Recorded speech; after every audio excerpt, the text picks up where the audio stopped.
help me welcome to the stage Charlie Bachtell. Welcome, Charlie. Thank you. Yeah. Okay. Okay. Yeah. Excellent. Well, good morning, everybody. Thank you. Thank you for having me here today. Very, very exciting.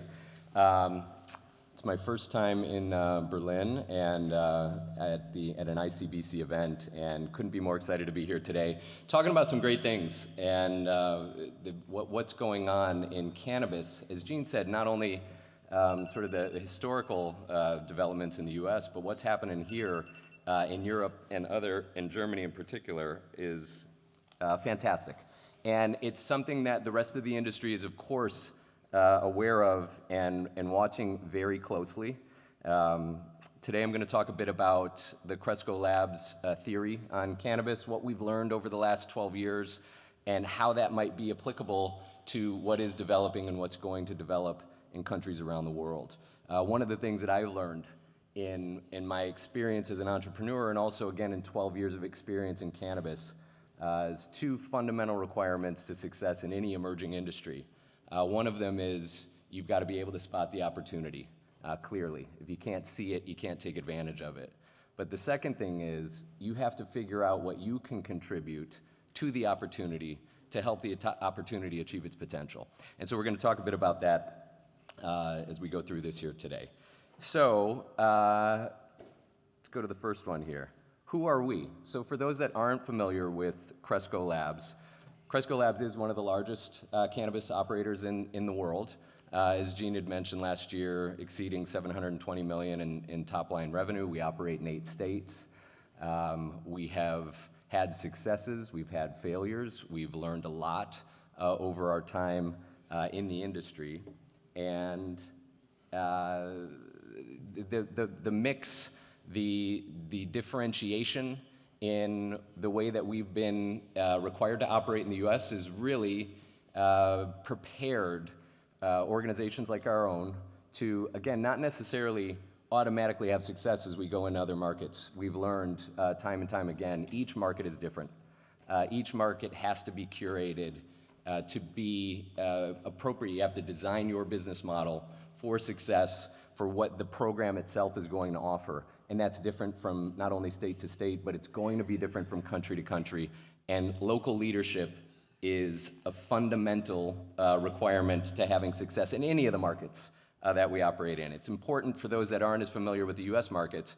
Medical cannabis is legal in 40 of the 50 US states at this point. Not one of those markets is exactly the same as any of the other. They have different laws, they have different regulations, and what success looks like in each of those is different.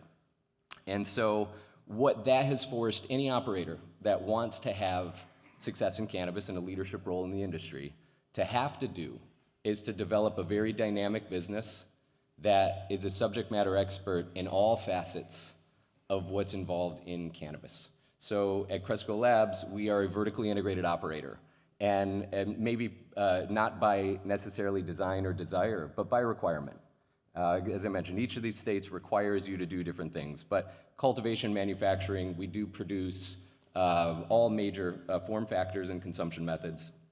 We've built brands and products that resonate with the consumer, offer the highest level of perceived value that the consumer is looking for.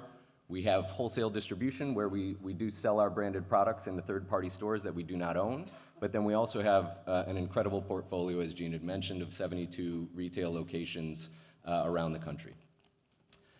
Rooted in responsible and robust medical markets. So what's important as we look at the countries that are developing their medical programs today, important to note that that's how the US developed as well. So each of the markets that we operate in started originally as medical markets, and the skill set, lessons learned that come from launching programs from scratch. The first time that cannabis has been legal in a marketplace, it's a different approach. It's not just traditional CPG. There's a lot more that goes into it, especially with cannabis, as all of us that are part of the industry understand. There are preconceived notions about what cannabis is. There's stigma that has to be addressed.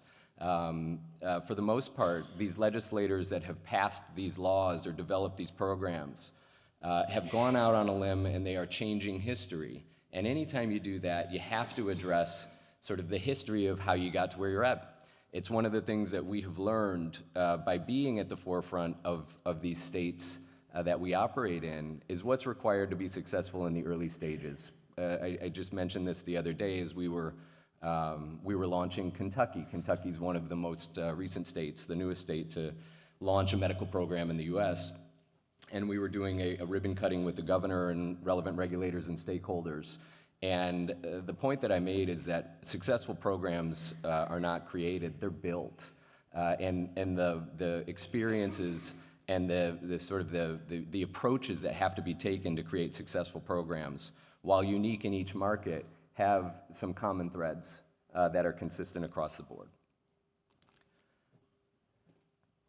So what this has, again, allowed us to do with the lessons learned, the capabilities that we've built, is we built some of the most successful brands in cannabis and arguably the most successful portfolio of brands. Early on, we recognized with the limited license structure in the US that in order to be successful, in order to appeal to the broadest sets of consumers, we were going to take a house of brands approach instead of a branded house.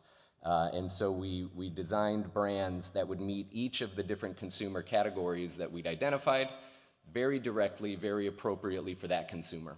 And so today we have 13 production sites across the 8 states that we do produce in. As Dean said, we have retail in 6, but we produce in 8. We have 13 locations, over 1 million square feet of cultivation. And we pride ourselves on the success of our house of brands. Our branded products have #1 market share in $3 billion plus markets that we operate in, top 3 in another one. And we take a lot of pride in providing branded products that resonate with consumers. Not only do we find that creates success today, but without question, that's how you create success for long term. As I mentioned, 72 stores that we have across a 6-state footprint. If I go back 5 years ago, pre-2020, I would identify Cresco Labs as a cannabis company that had retail stores. As we sit here today, without question, we have become a retailer that happens to participate in the cannabis space. And creating an environment that's welcoming, that provides the type of experience that consumers are not only looking for, but that's very familiar with traditional retail. It is comfortable, it is educational, it's welcoming, it's bright. The experience not only is the in-store experience something that we know that the consumer needs, but we spend a lot of attention and a lot of effort building out digital resources too that provide the consumer with all of the information, all the education, and accessibility that they need in order to even make it into that store for the first time, let alone repeat purchases that become a lot more efficient and can also utilize traditional retail tactics as promotions and loyalty programs that really do drive consumer behavior. So a lot of experience has been generated, a lot of capabilities have been created over the last 5 years in particular from our retail footprint.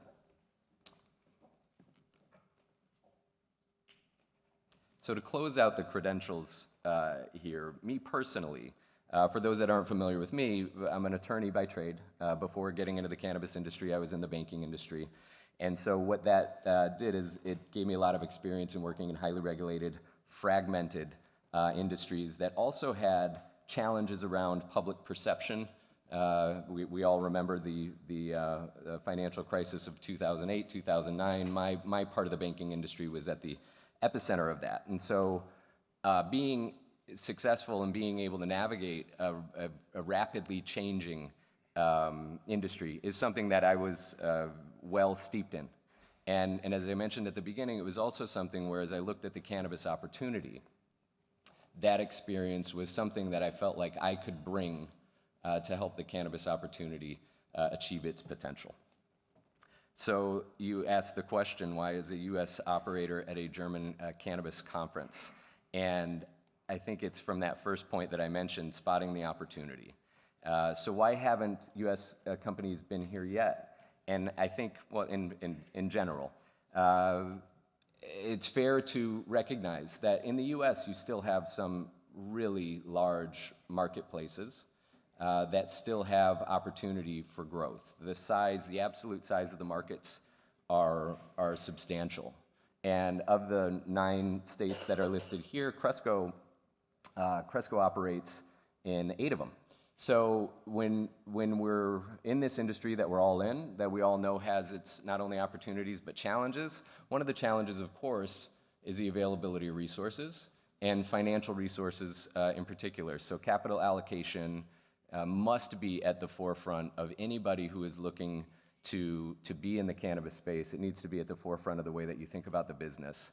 While cannabis is fascinating, and it's an incredible industry to be a part of, it's also incredibly challenging, incredibly difficult. It has limitations that aren't found in traditional industries. And so that discipline of being able to focus your attention on the largest opportunities that are within your purview is a capability that all successful companies have to develop, and you have to develop it very quickly. So we've been busy in states that we have opportunities in, but the time is here, and the time is now to make sure that you can lift your eyes up and look a little bit further down the field. And we see some incredible opportunities as we look at these European markets. Of course, high potential for growth. One of the things, while the last slide showed absolute size of some really significant, substantial marketplaces in the US, the growth that we see, the growth opportunity in Germany in particular, and these other markets that are emerging are very impressive, and they're very attractive. So again, being able to spot the opportunity is one of the things, but what can you offer to help the opportunity achieve its potential is where real success is created. And so, as I mentioned, the full legalization reform in the US is a little bit slower than I think any of us anticipated that it would be. And so while continuing to evolve and create the growth and create success in those markets is key for positioning for long term, diversifying the approach to cannabis and the footprint in which you operate absolutely is going to start to include non-US markets for me and my peers. It is something that it clearly, as consumer trends show the same, cannabis is growing. Cannabis is a global industry at this point, and you need to be a part of it at the early stages in order to ensure long-term success. As I mentioned earlier, capital is scarce, and this chart just shows sort of what the capital accessibility has looked like for the cannabis industry over the last 4 years. And at this point, without federal reform in the US, which does not only impact US operators, it impacts the industry as a whole. The attractiveness from a traditional investor's perspective is absolutely tied to the development and the progress that cannabis can make at a reform level. And the US is a big indicator of success and reform that'll happen in countries around the world as well. But it is nice to now have other countries that are kind of spurring on the US to act, which hopefully, again, as we see some reform, we will see this chart change significantly with capital allocation coming back into the industry in a material way.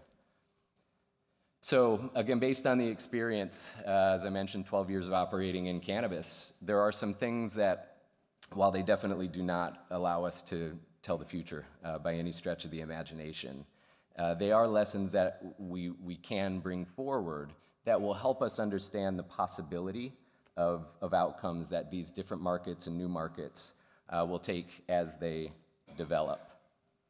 So what the North American experience suggests is next. These are common threads that we have seen develop over the years. We've seen, while the trends and the pace in which these broader themes develop can vary without question, heavily driven by the regulatory design itself, heavily driven by the local culture and community that helps develop the programs. We do see some trends that we think are consistent not only across the markets that we're very familiar with, but what everybody should be aware of as they look at emerging markets, because it's very easy to get wrapped up in the initial uptick of markets. As I mentioned earlier, the discipline is what creates success in any of these scenarios. So one of the things that we have, the first thing that I would say we've seen happen in markets, not only in the US, but also including in Canada, is price compression. As additional capacity comes online, as additional operators come into the space, we see the pricing scenarios that existed in the early days.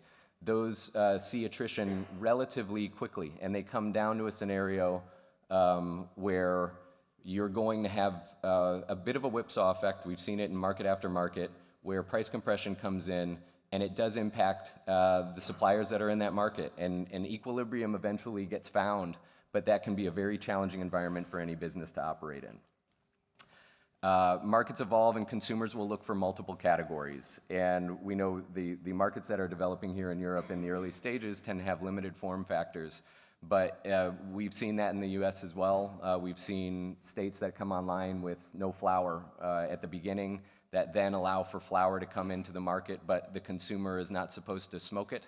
The consumption method itself can be restricted. So what that can do is impact, for example, like pre-rolls are not available to be sold in Pennsylvania because while flower is an acceptable form factor, the consumption method of smoking is not allowed. And, yeah, quality wins, third factor, without question. This goes back to the age-old CPG adage that perceived value is the North Star. That is that mix of quality matched with price that is going to drive consumer behavior. And that retail develops an outsized impact on the way that consumers access the marketplace. And so while supply can be choppy and it can be undersupplied, you can be oversupplied, retail over time does develop a significant role in not only bringing the consumer into the marketplace, controlling that relationship, but also depending on regulatory design and whether there's limited licenses, et cetera, can wield significant power over the suppliers. So what we believe will drive success in building a global platform, without question, local partnership and leadership. We've seen this again, time and time again, even in the US, that our most successful markets are markets where we had very, very good local partnerships and relationships that helped us navigate not only the complexities and the evolution of regulations in those markets, but also the culture of those markets. There is no supplement for having boots on the ground. It's a requirement to success. Proven operational capabilities. There are some operators that have developed these capabilities and skill sets over time through lessons learned. We have the scars to prove it. And there's no reason why lessons have to be relearned. We've stubbed our toes enough times to not have to have a local partner do that. And the last thing I will say is, with these trends in mind, we do believe that the opportunity in Europe and these broader markets is incredible. And we also think that Cresco and others like us with US experience have some valuable lessons to contribute to the opportunity to help it achieve its potential. If anybody is interested in having further conversations about it, please reach out to us while we're here. And I'd like to thank the ICBC for having me here today. Thank you very much. Enjoy the conference. Charlie Bachtell. Fantastic. Thank you so much. We appreciate it. Good insights on some of the weird paradoxes of the cannabis industry. Some people love to, like the politicians love to, I call it prohibition through overregulation, right? You can have flowers, but you can't smoke them.